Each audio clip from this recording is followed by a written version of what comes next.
So all your brain is doing is kind of gathering a lot of information as it goes along through life and stores that information so that when you're in that situation next, you can make that decision about what to do. And a lot of the time, we will be making decisions based on, did that feel really good last time? Or did that not feel so great?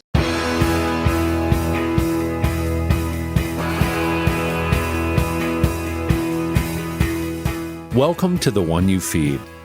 What if I told you that some of the most popular beliefs about your brain, like the idea that you only use 10% of it, are completely false? And worse, these myths might actually be holding you back from real change. Today, I sit down with neuroscientist Dr. Sarah McKay to debunk the biggest neuromyths you probably still believe. We'll also explore why willpower isn't the magic bullet for behavior change and what actually is. And Sarah shares a deeply personal shift she's making at 50 that might just change how you think about your own life's pace. If you're ready to separate fact from fiction when it comes to your brain, and maybe even rethink how you're living, stick around. I'm Eric Zimmer, and this is The One You Feed. Hi, Sarah. Welcome to the show.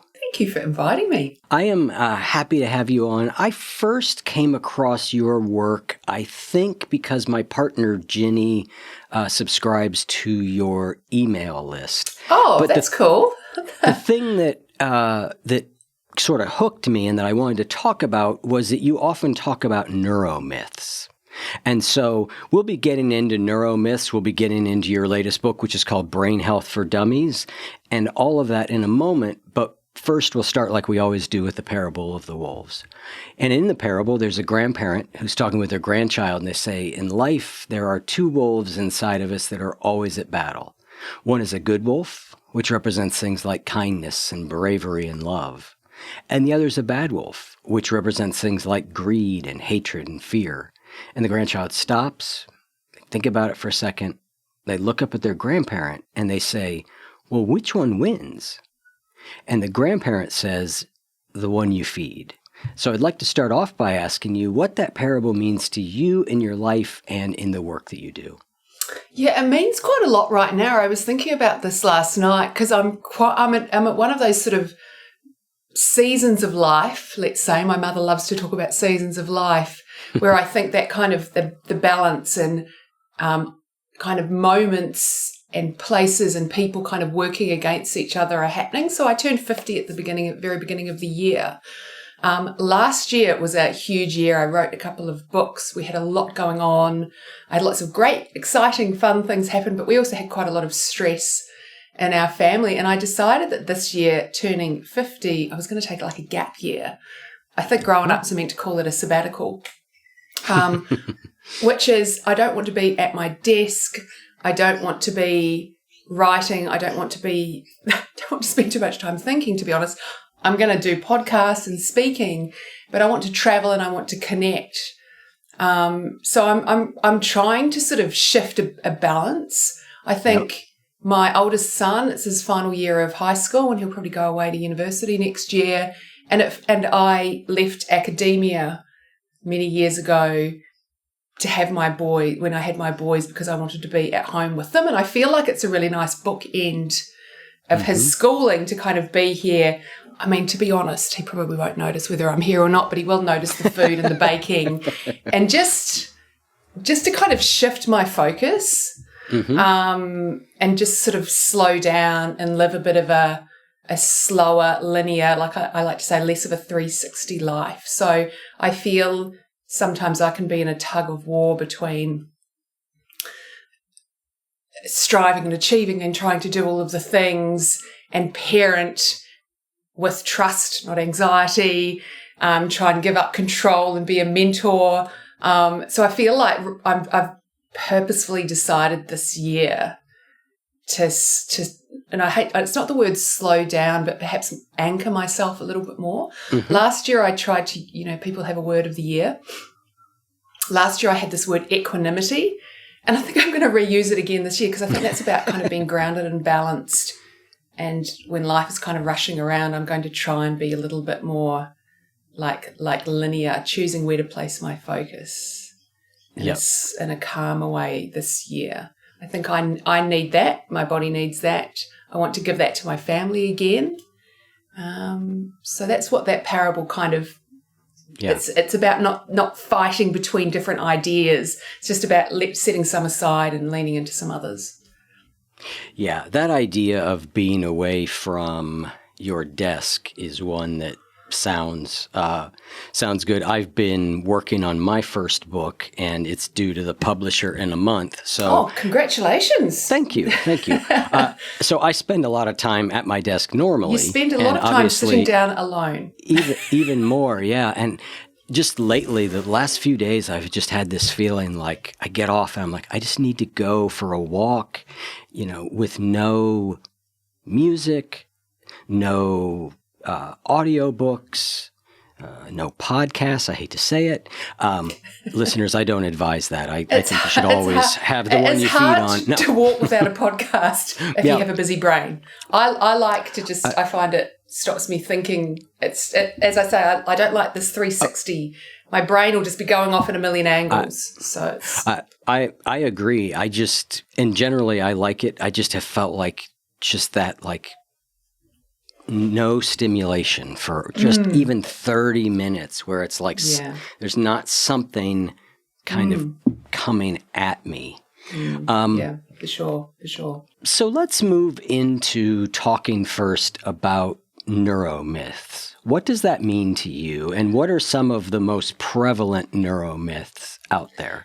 This is interesting because I haven't thought, to be perfectly honest, about neuromyths in quite some time. I feel like when I started the current phase of my career, which was very much about my background as a PhD neuroscientist, a researcher when I left academia, and I, was at home with my boys for a few years, and then I set up a practice sort of teaching, talking, writing about neuroscience. It was probably at a point in time when I don't know whether that's gone backwards. People were as scientific literate as they are now, but then sometimes I wonder if that's, like I say, changed again. Neuroscience wasn't as popularized then as it is now, and I don't think people had as clear understanding. And so there were lots of ideas people had about the brain that were reasonably, whether they were widely shared or whether I just tuned into them, that as a neuroscientist I'd never heard of. Because when you're in the neuroscience research world, academia, you're doing your thing and you're surrounded by other like-minded people. And so then when I first stepped out, there were people saying things about the brain that I didn't necessarily think were correct or I'd never heard of before. So I thought, I'm going to bust those myths. Let me show them and tell them. And so I started talking about some of these ideas. And I honestly, it feels a little bit old-fashioned for me now to talk about what some of them are. Maybe these ideas around we have a right creative brain and a left analytical brain, and you're either right-brained or you're left-brained. Or learning styles. You are either a kinesthetic or an auditory or a visual learner. We only use 10% of our brain. I think these are some of the more popular ideas that are out there about the brain. And initially I used to be, I'm going to bust the myths and I'm going to tell them. And I have learned a lot in the last sort of 17 years, I suppose, of doing what I do, that busting a myth isn't a way of connecting with other people and educating them about neuroscience. No one wants to be told, what you think is wrong. In fact, that'll make them dig their heels in. And that's why I say, when you say, what do neuromyths mean to me? This is what it means to me now. That's not how I now approach the work that I do. It's around taking ideas that are correct and are accurate and are based in the research, or at least our current understanding of where ideas about neuroscience are, and then sharing them in a way that will resonate with someone, that will land with someone. And then if they come to me and ask, what about this or what about that, then I might say, hey, let's kind of take a look at what our latest understanding is, and often it will be kind of different. I suppose some ideas that have persisted over the years are maybe not so much neuromyths, but might be just inaccurate ways of phrasing discussions about the brain, and perhaps the one that I still tend to rant on a little bit about would be the reptilian brain or the lizard brain. Yeah. And this gets thrown about as this kind of phrase that we've all got this kind of lizard brain inside of us, kind of waiting to be scared, to freeze or to flee or to fight, although lizards don't typically fight. And that kind of controls everything that could potentially go wrong. It controls our behaviour. And we don't have a lizard brain because we're not lizards, we're humans. Our brains are far more complex. We're not born with this kind of fear hub inside us waiting for something to go wrong.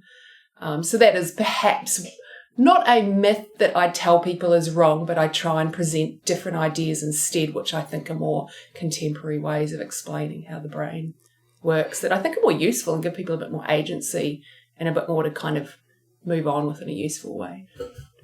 And so with the lizard brain one, is it, I mean, obviously, I think that you're right, we're not lizards. Yeah. Secondly, I think one of the things that you talk about in your book, and I think if you dig into neuroscience a little bit, you start to realize is that the brain is all the parts of the brain are there's a lot of connectivity among parts of the brain. So to think that one part of your brain is doing all of something is misleading.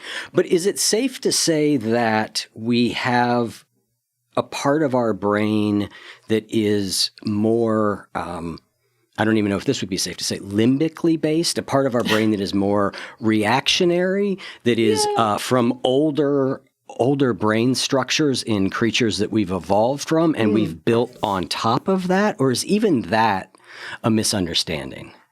The brain is complicated. It does a whole lot of things. This idea that we evolved from lizards, first of all, is inaccurate, because an evolutionary biologist will be able to tell you, we didn't kind of evolve from mammals didn't evolve from lizards. If you kind of look at an evolutionary tree, they branched off, we branched off, we kind of evolved along one kind of path and they evolved on the other. So this idea that we've retained some lizard part in us is inaccurate. On top of that, if we look at how the brain develops, this idea that there's this kind of like layer by layer kind of development of the brain whereby these primitive lizardy parts develop first and then the other parts grow on top or develop on top. Again, that's not necessarily how our brains develop either. So the idea that they evolve and then develop in the same way has been set aside. The idea was really popularized many, many years ago, kind of back in the 1960s. We've learned a lot in the last 5 years, let alone a lot from the 1960s. When it was originally proposed, this idea of this kind of lizard brain or the limbic brain, it was proposed by this chap, Paul McLean. And when he was first describing the different parts of the brain, he didn't even label the limbic brain, or the so-called limbic regions of the brain, as the lizard brain. He, in fact, labelled them as the mammalian brain. The lizard part or the reptilian part of the brain was even kind of more below that. Kind of sitting below them. It was more that those parts of the brain that are involved with things like kind of respiration and heart rate and sleep and awake, etc. So people are kind of, if his description is accurate, people aren't using his description accurately today. And I think what's kind of funny, what I always encourage people to do is do a Google image search for lizard brain or reptilian brain and look to see the diagrams that people have drawn of this.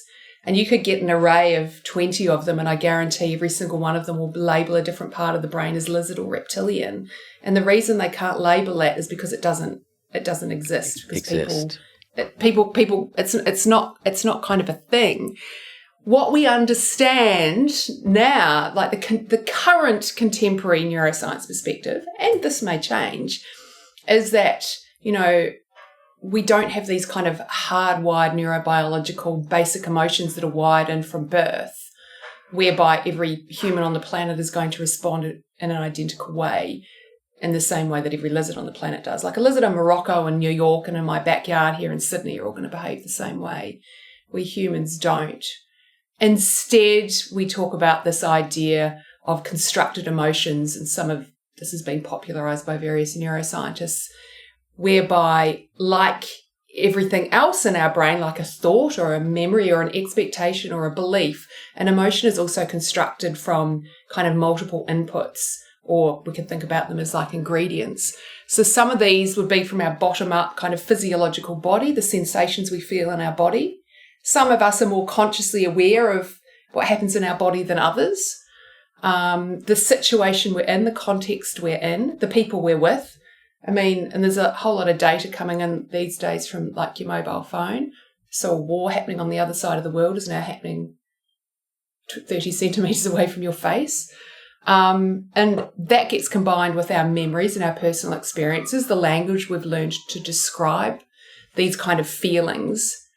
And so there's this kind of conglomeration of, or this kind of mix or construction of all of these different components that create this kind of feeling that we would have, that we would give a particular word to. And we know that this is the case because people can learn to experience new emotions as they have different experiences as they're going through life. We gain a much broader kind of emotional vocabulary, so to speak, as we get older. We see this from small children to teenagers to adults in terms of the nuance and the kind of shades of grey that we learn to understand and feel and experience. And we also know from, say, therapy or cognitive behavioural therapy or other types of sort of learning or training that we can have, we can learn to respond in different ways to situations by understanding all of these different inputs. If we had a lizard brain that controlled our emotions, we would be like the lizard in Morocco, New York, or Sydney. There would be no variation, and that's not the case in a human. So I just like lizards are insulted by us constantly talking about them in this way. Do you think? I don't really think that lizards, have that many deeper thoughts. I do spend a lot of time. I've got a little lizards. Let's say I'm very familiar with lizards. I have a little lizards sort of happening in my house. There's lizards inside the house. Sydney, Australia's a wild place to live. There's a lot of wildlife in and out. And my dog just thinks that they're all meant to live in here with him. He hasn't learned that they don't belong. But I get what I really try to teach and encourage people to do is to think about the words and the phrases they use to describe neuroscience and or the brain and or their behaviour, because it can be very limiting if we use certain phrases. It almost dials us in to think that that is the only option. So I don't even like using the word stress, and that's kind of, I suppose, related to these ideas of lizard brains. When we say the word stress, we just don't, it's a useless word in the English language, because it could mean the thing that's happened out there, whether it be a natural disaster or something that you've seen on your phone, or it could be something that you've imagined. It could be a threat, it could be a challenge, it could be an opportunity. One event could be all those three different things depending on who you are. We've got various sort of physiological response systems which are deployed in different over different sort of time scales in response to those threats, challenges and opportunities. So we've got sort of our stress response systems, but they're not only responding when something is scary or a threat, they're also responding, your heart rate rises as you stand up so you don't faint. That's controlled by your sympathetic nervous system. Some people like to call that your fight and flight system. Your heart rate isn't rising as you stand up because you were once chased by a saber-toothed tiger. It's just how your body is responding and engaging. And then we've got the feeling that we use. So we've got the threat, challenge, or opportunity, the response systems, and then we've got this word that we would use to describe, our physiological response in the context. And again, we like to use the word stress. So what I try and do with all of the neuroscience education I do is to give people a very clear biological understanding of what is happening, and then some more sophisticated language to describe that. And that blows open opportunities for them to act in different ways instead of focusing in on, we've got a lizard brain and there's fight or flight. So let's change directions just a little bit, because I'd like to get a neuroscience perspective on a couple of different things. So one of the things that this show is about, and one of the things that I help people do in various different ways, is to make changes in their lives of different types. But change is difficult. Mm-hmm. So, and again, this may be me using a broad term like change, which is like using a broad term like stress that isn't helpful enough. But from a neurological perspective, is there a reason that change is so difficult for us? I would, as a neuroscientist, bat that back and ask you to define change Yep. in a little bit more of a clear way. So, but if I was to reframe that question and think about change, would be you're in place A and you want to get to place B. Now that might be you're wanting to learn something new. So maybe you're 15 years old and this is a real example, you're in high school and you're studying Shakespeare and you've got to learn some quotes for, an essay that you've got to write in class coming up. That's change. That's, you're here, you don't know the thing, you don't know the quotes, you've got to read Shakespeare, which you find a struggle and really difficult, and then you'll get to the point where you've learned those and you can understand and write about that. So that's change. Learning something new is change. Having perhaps a mood that you've got low mood and you've been struggling with that for some time and you want to have a more upbeat mood. So perhaps you've been diagnosed with depression or anxiety.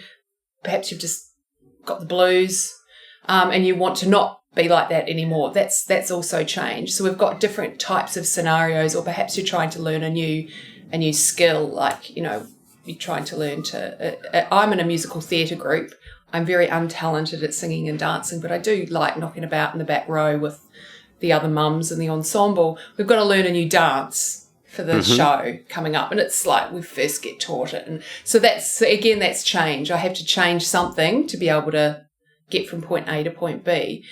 And if you are, 5 years old or 10 years old and it's a context relevant type of learning that you're doing or change that you're trying to make, it is a whole lot easier than it is when you're 50 years old.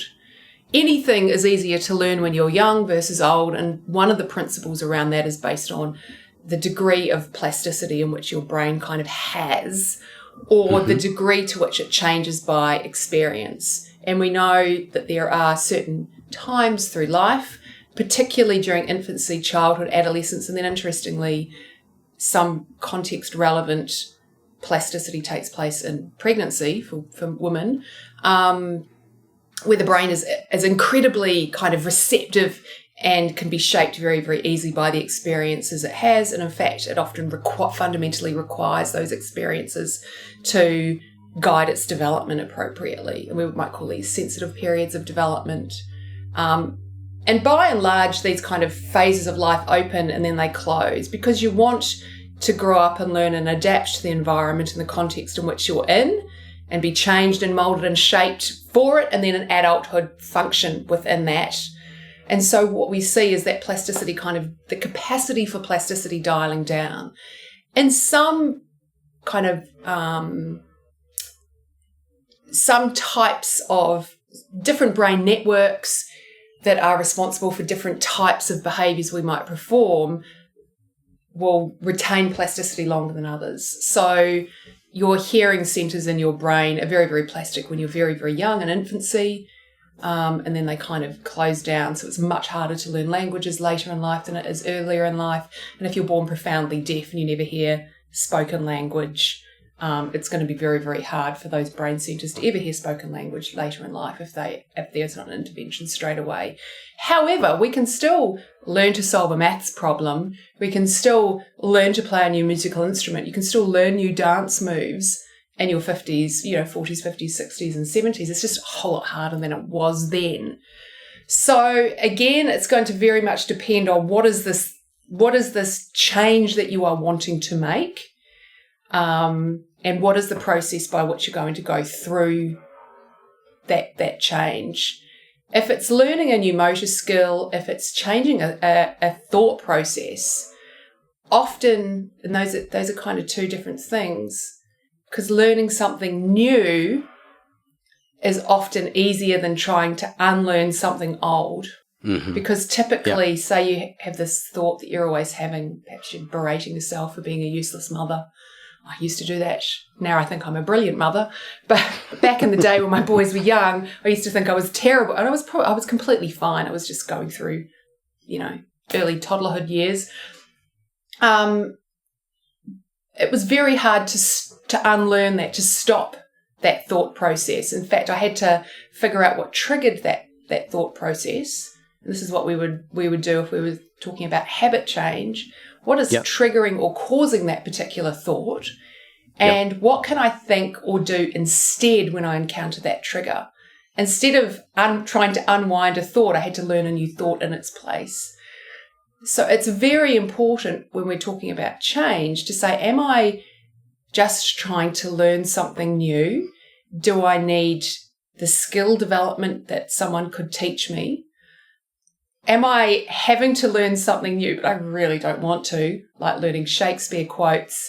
And so the problem isn't the teaching and the skill development. The problem is like the kind of the motivation and the grit and the kind of emotional regulation required to perform the task even in the absence of wanting to. Or is there some particular habit or learned skill that you don't want to do anymore, so you need to kind of unpack the trigger for that and learn a new process in its place? And those are three different kind of brain networks and processes that would be involved for change. Before we dive back into the conversation, let me ask you something. What's one thing that has been holding you back lately?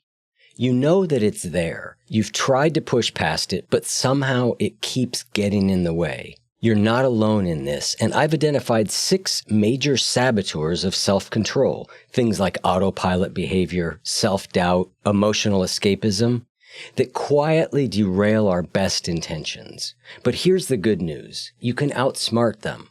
And I've put together a free guide to help you spot these hidden obstacles and give you simple, actionable strategies that you can use to regain control. Download the free guide now at oneyoufeed.net/ebook and take the first step towards getting back on track. So you've got to kind of unpack to its component parts, and then you can start putting it back together again. Yeah. So indeed, my question was too broad. So I said I could be very long-winded. Yeah, no, that's good.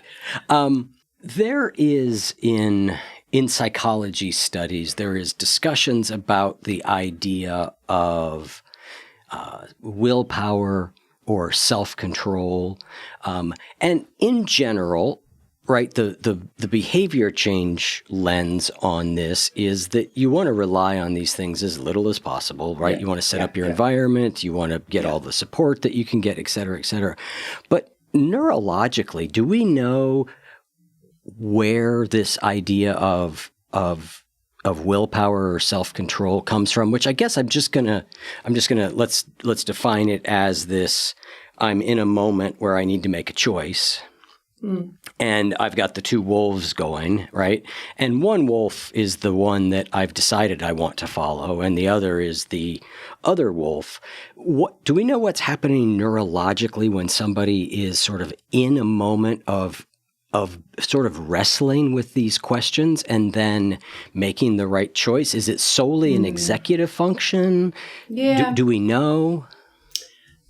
Yeah.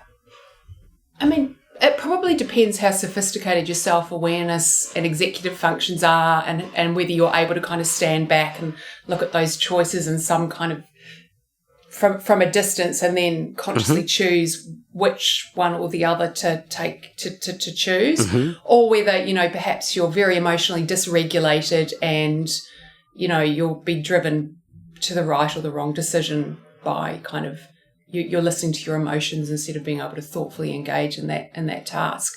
What I always try to explain to people is pretty much that one of the main things that the brain does is it draws from our past experiences and predicts what we should do next.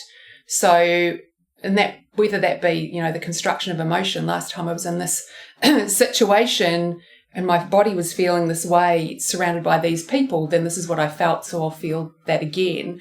Or the last time I was in this situation, I made choice A and that felt really good, so I'm going to do choice A again. Or last time I was in this situation, I chose B and it did not work I was very disappointed, or it was really scary, or I really didn't enjoy it. So I'm going to do A instead of B. So all your brain is doing is kind of gathering a lot of information as it goes along through life and stores that information so that when you're in that situation next, you can make that decision about what to do. And a lot of the time, we will be making decisions based on, did that feel really good last time? Or did that not feel so great last time? And part of that learning process, the signaling process for that one component of that, there's a whole lot going on, is what we would call like kind of our dopamine system. People think that dopamine is released just when something feels great, but actually it's a learning cue. It's been constantly kind of dribbled out, this kind of like really sort of slow rate, and the reason the brain often sort of has these kind of baseline rates, it's not going from 0 to on. It's got a baseline rate. That means it can dial up the release and it can dial down the release. So you've got far more kind of, scope there for dopamine to act as a teaching signal. So if something was really horrible last time you did it, dopamine dropped off. If it was really good last time, dopamine went up. And that's a teaching signal. That didn't work. That did work.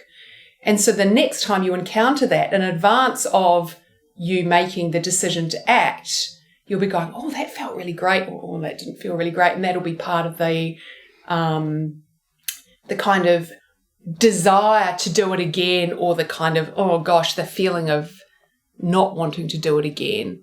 Often the problem lies therein when last time you did the thing, you didn't really enjoy it, but it's kind of the smart choice. And then you're trying to override that feeling of aversion or disappointment, or, just, I don't want to do that, but that's the thing that you've got to do. And that's really tough. Yeah. And that's all around dopamine acting as a teaching signal so our brain can predict what to do next.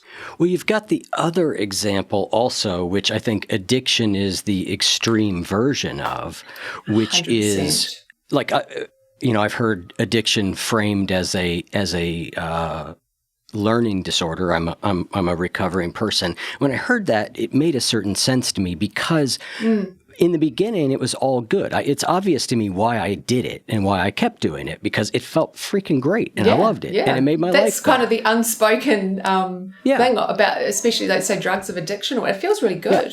Yeah. That's why you keep doing it. But over time, the adverse effects start to really add up, and it almost seems as if the brain is not getting the new learning information on a deep enough level, right? It almost just seems like that reward learning loop somehow has just been broken.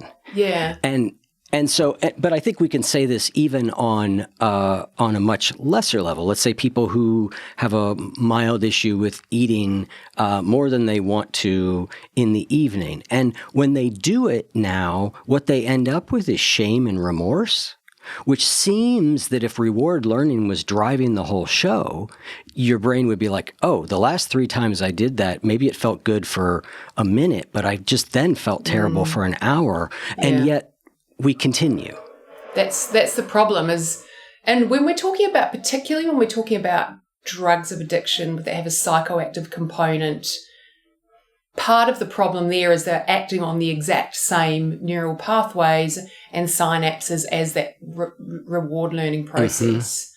So that kind of makes it twice as hard because they've interfered with that process. Others haven't, it's more like the act of doing them, the psychological process has acted on those pathways. So I don't know enough about addiction and neuroscience to know how much we can sort of differentiate and tweak between those two. But I suppose one of the definitions, and there's many definitions of addiction, is that you are compelled to keep on doing this behavior or activity despite the negative consequences. Right. Yep.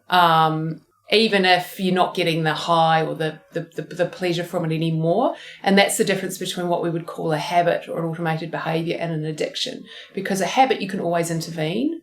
you can consciously intervene, whereas in addiction, you're often compelled. Even if you don't want to do it, you still appear to be compelled to do it despite the negative consequences. And that makes that very, very hard and needs all of that's why we have these, support programs of people with problems. Because again, in these circumstances, change is so incredibly difficult. And so a habit has aspects of that nature to it, though, right? In that, and I think this, I'm basically probing at an unanswered and probably unanswerable question, right?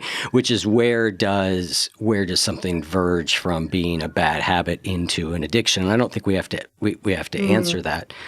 But there is something happening, even with a bad habit, you sort of feel it, right? Like you might technically, yes, you can intervene, but the I like to think of it as like the habit energy, which is just the pushing forward. It feels so strong. Yeah. And often, I mean, if it was as I like to call them, a true habit from a neuroscience perspective, which was very, very similar to an automated behavior, riding a bike, for example, is kind of a process it's a motor process that is learned. You have to be very conscious and aware about it, engage a lot of cortical networks to learn that process. And then eventually your brain goes, right, I know how to do that. I'm going to store that down in the striatum where I will just roll that motor program out when someone gets on a bike. You don't, roll the motor program out when you're not on a bike. So there's a specific trigger or contextual situation in which that behavior is performed. And it doesn't require typically motivation or you don't really need to think about how to do it. It's a little bit like the analogy of brushing your teeth. I like to say, well, it's like brushing your teeth, but actually it's not just going and brushing your teeth. It's the way that you move your hand around your mouth, move the brush around your mouth. You probably do that the same every time, but you never really think about that. So again, that's a stored behavior. But you can get on a bike and go, well, I'm just going to not pedal. I'm going to stand here and not do that. So you can intervene consciously. Got it. Yeah. The addiction would be not being able to stop yourself from doing that despite not wanting to. So that's how we would differentiate a habit from an addiction. Addiction's that the compulsion despite the negative consequence. And that's what makes it so hard to overcome. Let's talk a little bit about some of the things in your Brain Health for Dummies book. And one of the things that you talk about in that book are cognitive diseases, Alzheimer's, dementia being some of the most common ones. I'm curious, I think there's a section that's called Knowing What's Normal, Aging versus Dementia. So talk to me about this, because those of us like you that are, and me, who've hit 50, right? We have to start to wonder about this stuff a little bit. Like, okay, what's normal here, and what's early mild cognitive impairment? And my dad died of Alzheimer's. Ginny's mom died of Alzheimer's. So we're on the lookout to a certain degree. So how do we know what is normal aging and what is a problem? Yeah, we do get to a certain point in life when you have those sort of like tip of the tongue moments, or you used to be really, really quick and sharp. And I'm like that. I used to be like really, really quick and sharp. And now I've got like quick, sharp teenage sons, and it drives me crazy because they think I'm kind of a bit dopey and slow. And I'm like, excuse me, I'm very well qualified. I may be your mother, but that doesn't mean I'm like not capable. And so we do get to these points in life when these things happen, or they can happen throughout life. It just may depend what we want to attribute them to. And to use the example of teenage boys who are very sharp and quick, I reckon at least 2 or 3 days a week now still they'll come to me because they can't find their school tie, or they can't find their shoes, or one of them left their PE bag at school. Now, if I was doing that much forgetting of my personal belongings, I would be probably at the GP asking for some kind of cognitive test. So we're not assuming that there's anything wrong with them. What's probably going on there is attention. And when we think about memory and we think about what we remember, a big part of the information that we take in and what we filter out is around attention. And that's one of our most kind of precious resources. If we can kind of learn how to control that, we're kind of halfway there. So sometimes when we are forgetting things, like we're leaving things in places, it's really just coming down to what are we choosing to pay attention to and what are we not. We know through, pregnancy and early motherhood, lots of women, many women, 4 out of 5 women will say, I'm forgetful, I can't remember everything, like my brain's not working the way it used to.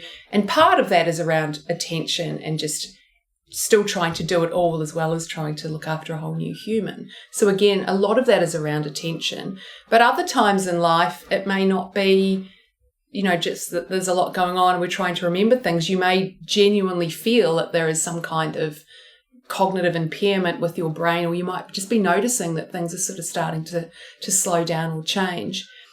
And as we go through life, we know that one thing that does change is kind of the processing speed at which we're kind of able to sort of sort through all of the information that we have with our brain and retrieve it. So there's, part of that is not that the information's not there and it's inaccessible. We might just be a bit slower at retrieving it. However, at the same time, we've gained a whole lot of experience and a whole lot of wisdom. So we've also got this kind of treasure trove of content and information and learning that the young, swift thinkers don't necessarily have at hand. There's a few kind of shorthand kind of ways we can sort of say, is the forgetfulness or the fogginess that you're experiencing something to be concerned about or not? And there's this kind of saying that's like if you forget, it's pretty common and normal and healthy almost to forget where you put your keys. Someone who is kind of down the path of Alzheimer's disease, which sits under the umbrella of one of the types of dementias, you find the keys but you don't know what to do with them, then that's a very different story. Or if you get in the car and you can't remember how to navigate around a familiar place. Those are different kinds of forgetting. Forgetting where you left things is probably an attention issue and is pretty common and normal. Forgetting how to drive a car or getting lost when you're driving, that's when we need to sort of start checking things out. So then you would head off to your general practitioner or your family doctor or wherever you are in the world. I tried to write this book so everyone in the world could read it. So it was because there's different healthcare systems in different places. So people are going to have access to different resources. Mm-hmm. But essentially then you would go and you might say I would go down to my local GP and I'd say, Rusika, I'm like forgetting things. And then she would just look at me because she's this very tall Eastern European lady and she'd be like, to tell me a little bit more.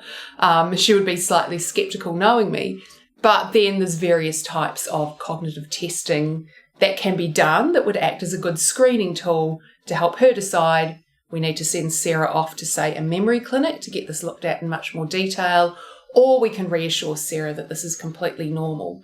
And there's standard tests that are used in a lot of places in the world where, say, a perfect score might be 30, and they test all different aspects of your memory and your reasoning and your being able to name objects and remember numbers. There's a lot of kind of quick type executive skills that are tested in these. And say a perfect score is 30. If you got below sort of 24, 25, then that might be kind of cause for concern, and perhaps we'll go away and do a bit more of an investigation to see, are these cognitive symptoms the sign of something to be concerned about, something neurological? If you get above that, it might just be you need to kind of look at, what's your sleep like, what's your mood like, are you doing enough exercise, all of the kind of typical health and well-being things just to kind of get you back on track. Because it might not be neurological, it might be just lack of well-being, say. Yep. And so then we've got, different... Sorry?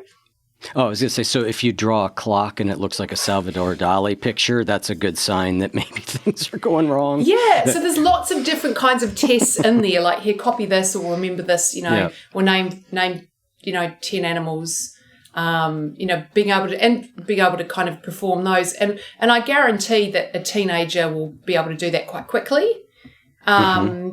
someone in their 50s will be doing that slower. You probably get there, but you might not be quick. But then, as I talk about in the book, we've got there's a whole lot of there are lots of different types of mental abilities. And if I was going to go and have brain surgery because, say I had a benign tumour that I needed removed, for example, I would much rather have a 55-year-old skilled surgeon who maybe sometimes was a bit slow at remembering names versus the 22-year-old trainee who's super quick, because obviously there's a skill set involved there. So there's a whole lot of different ways to think about mental capacity as we age. And there's this lovely idea whereby, perhaps we do need to be kind of quick and fast, and we're building and we're kind of creating, and we're kind of, as we're younger, we're needing all of the quick fire. And then as those skills kind of lessen as we get older, that's okay, because we need to be kind of still, and we need to be slow, and we need to be able to gather the information and mull over it and impart wisdom. So maybe becoming, like, if you're a female, a matriarch isn't about having that quick fire memory and remembering every single little item. It's about the slower imparting of wisdom in a more thoughtful way. That's just one kind of philosophical way I think we can look at about, the stages of memory. Obviously then when there are concerns and someone has a type of dementia, say, there's, what needs to be done after that is a whole different scenario. Is there much happening in the neuroscience world that you're aware of that seems exciting on this dementia front? There's things that are happening, and then the things that I'm excited about. So I think that there's always, people are desperate to try and find a cure. If you've been diagnosed with Alzheimer's disease, sure, or frontotemporal dementia, or one of the dementias, what kind of medicine can we give that person and make them better straight away? And there's lots of different people working on that problem, and it's incredibly complex, because I think it's pretty safe to say that Alzheimer's disease is a disease of unhealthy brain degeneration, typically seen as you're older, but it's kind of an accumulation of years, if not decades, of kind of brain and, unhealthy brain aging.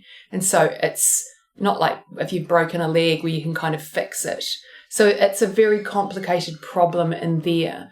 What I'm more interested in, which I think is which is more kind of population data science, I think, is taking a look, a really big, kind of zooming out from the whole globe, looking at rates of dementia around the world, and looking at different kind of cohorts of ages of people going through, because we've got a lot of throwaway statistics about dementia, 2 out of 3 cases of dementia are women.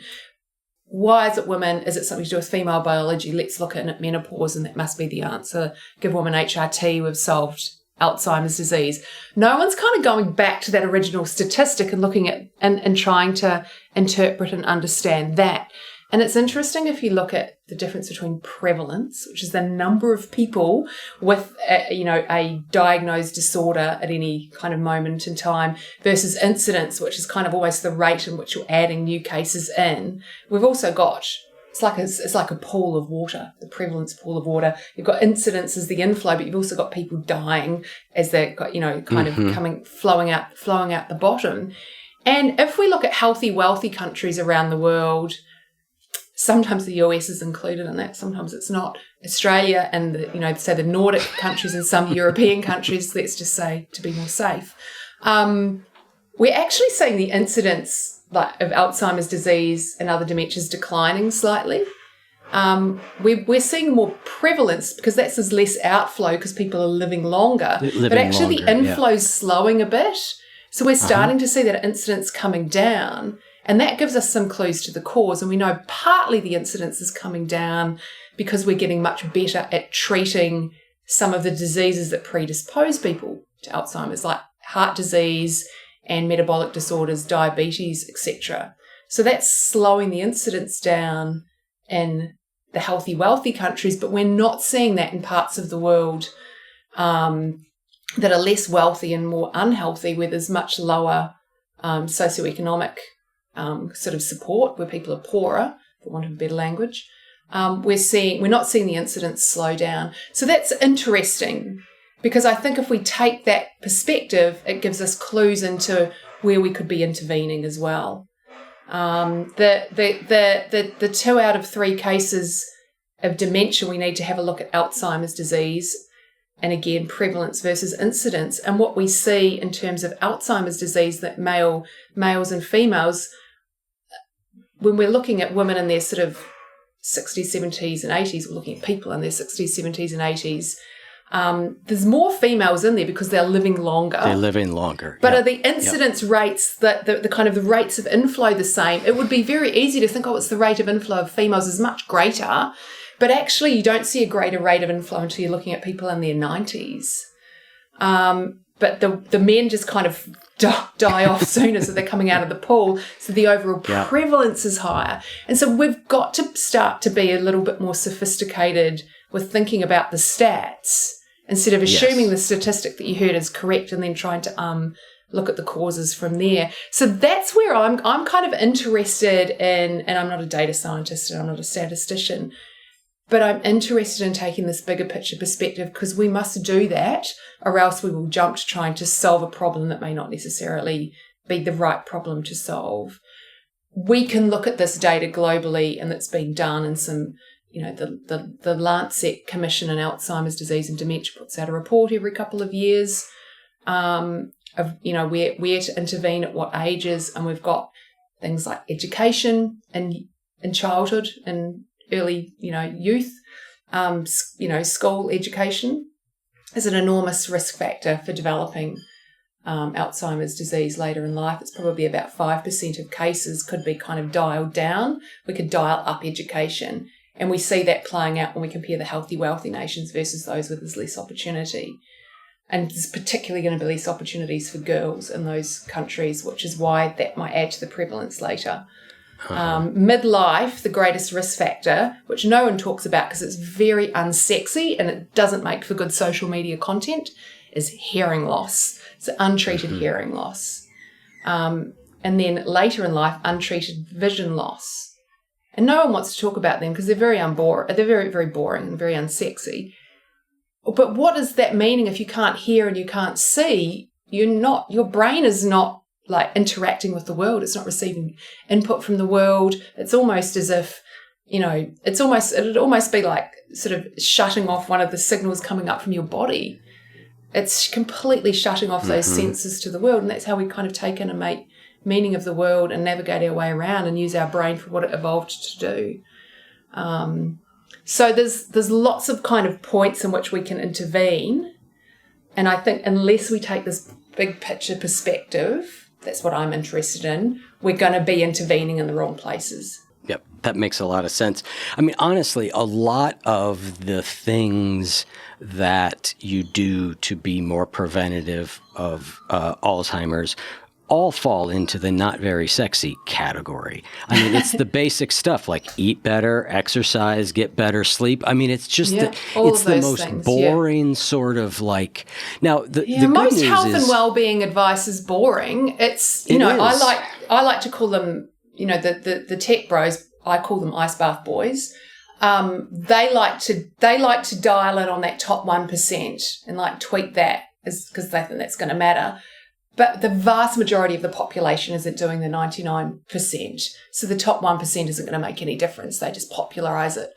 We need to get all of those basics right. And some of those basics are beyond the control of an individual. Air pollution is, education in childhood. A lot of those, or head injury. I mean, you can try and prevent getting a concussion, but you might just... You get knocked over by your dog and hit your head, we've got lots of contributing factors there that we can't, that are risk factors, individual risk factors, but the individual can't necessarily do things about. And then that overall metabolic health, heart health, metabolic health that we talk about, which is the diet and the exercise and keeping, your blood pressure under control and your cholesterol down and all of the boring things most people a lot of people aren't doing. And a lot of people just don't have the education or the capacity or the kind of resources to be able to manage that well. And particularly in parts of the world, the low and middle income countries, where it's just even harder to do that. And that's where we're seeing the cases of dementia rising. Yeah, I mean, I do think you make a really good point in the book, and you just made it there, which is that there's a bunch of risk factors. There are some that are modifiable, and then even within the modifiable ones, right, there are some that are going to be easier given your geographic, socioeconomic type status. 100%, yeah. But health has this enormous kind of social kind of factor embedded in it that people don't realise. I live in the northern beaches of Sydney, one of the healthiest, wealthiest kind of, places to live in Australia, if not the planet. And it's very easy to be healthy when you're well resourced and when everyone around you is fit and healthy. If I lived in a completely different part of the world, I'd be surrounded by a completely different social and resource environment, which would make it that much harder. And it perhaps wouldn't occur to me because everyone I know wouldn't be behaving in a certain way. So this is why I think we need to be very, very careful. And I know that there's a bit of a shift without trying to police language. It's not about that. But if we're talking about lifestyle choices, there's a bit of shame in there. And it's not always taking into account why people make a lifestyle choice. It may not just because they, lack willpower. It's usually very, very complicated. Before we wrap up, I want you to think about this. Have you ever ended the day feeling like your choices didn't quite match the person you wanted to be? Maybe it was autopilot mode or self-doubt that made it harder to stick to your goals. And that's exactly why I created the 6 Saboteurs of Self-Control. It's a free guide to help you recognize the hidden patterns that hold you back and give you simple, effective strategies to break through them. If you're ready to take back control and start making lasting changes, download your copy now at oneyoufeed.net/ebook. Let's make those shifts happen starting today. oneyoufeed.net/ebook. Yep. Which is why changing behavior can be so very challenging, because there are so many different factors. What are a couple of other things besides the things we just talked about around diet, exercise, sleep, that are risk factors that are modifiable? Or even, let me even broaden it out a little bit, because I think that what we're talking about is a healthy brain here at any age, right? And so we may choose to engage with these things more because we're like, oh, I don't want to get Alzheimer's. We may just choose to engage with them because we just want to have a healthier brain overall. What are a couple other strategies people could kind of walk out of here that they should be thinking about if they want a healthier brain? Yeah, I think if I had to kind of choose a couple, and I would like to try and choose those which are most important, one would be sleep. And I know lots of people have problems with getting a good night's sleep. And there's lots of resources out there now to teach us about sleep hygiene and how to kind of manage sleep. And again, that's kind of a bit boring, but it's super important because that's sort of the foundation on which everything else can be built. If you miss one night's sleep, you feel not great, weeks, months. And it increases, mortality, and it increases poor brain health. And then lots of those kind of first signs and symptoms people might start to query about, is my brain working, maybe around, inadequate sleep, or you're sleeping but it's not good, deep, healthy sleep. So if you can, do all of the things to get your sleep sorted, that would be great. But again, that's not, we don't need to belabor that point. The thing that I think perhaps it does, which has always shows up in all of the research I do and the teaching I do, is around, it's another S, it's that social, it's, the sort of the social relationships and people that we have around us. And they can be the source of the greatest kind of, neurological architecture and support that we need for a healthy brain, but they can also perhaps be one of the greatest sources of stress. Turmoil and stress. Yeah. And I think if we look at the phases of life we go through, when there's probably these inflection points whereby our brains are most vulnerable, say, to develop mental health problems or later in life, neurological, problems or diseases of unhealthy brain aging. So we look at puberty and adolescence. Young people are kind of bit more vulnerable to mental health disorders. But a large component of that is the social brain is going through this massive phase of reorganization from, the focus towards family, towards friends, and the greatest vulnerabilities there are kids who are lonely or socially isolated or perhaps are being bullied or picked on. It's the social component there that's like the greatest risk or the greatest kind of benefit. We see that in all throughout life, that the social architecture that we have around us is one of the strongest. And in some studies, it comes up almost top as the strongest kind of protection for good health. And when we think about kind of cognitive health and we think about mental health, well, why might that be?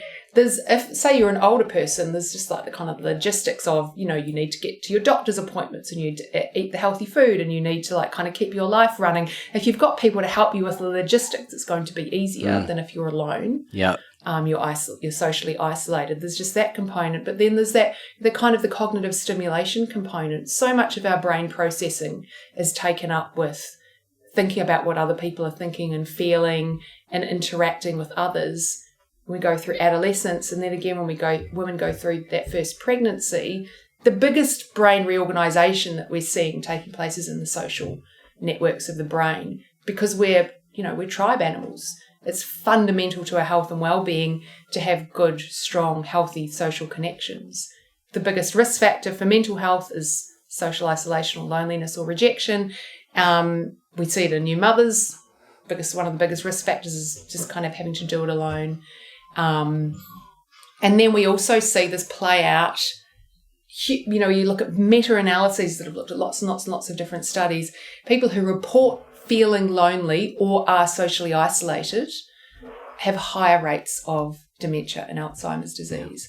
And that's because one of the things our brain needs to do is constantly, when it's constantly cognitively engaging with other people, that's like kind of some of the more complex tasks that it has to do. And so you want to kind of keep stimulating it. So I think it's, like go out and make lots of friends sounds like a little bit of a trite piece of advice, but you might think about this. I actively chose to do this after I wrote my first book because I spent like a year sitting down in my office alone with my dog, like writing. And I got to the end of the year and I had this book, but I felt terrible because I'd been doing all of the opposite things that I should be doing to feel healthy.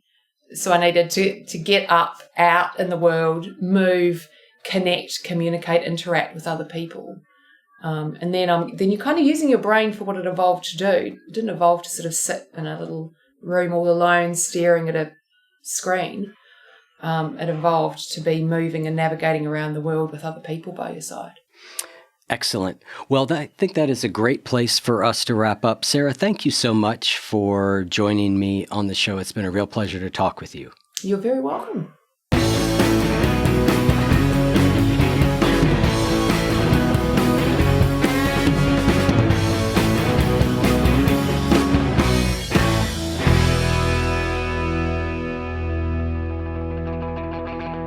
If what you just heard was helpful to you, please consider making a monthly donation to support the One You Feed podcast. When you join our membership community with this monthly pledge, you get lots of exclusive members-only benefits. It's our way of saying thank you for your support. Now, we are so grateful for the members of our community. We wouldn't be able to do what we do without their support, and we don't take a single dollar for granted. To learn more, make a donation at any level, and become a member of the One You Feed community, go to oneyoufeed.net/join. The One You Feed podcast would like to sincerely thank our sponsors for supporting the show.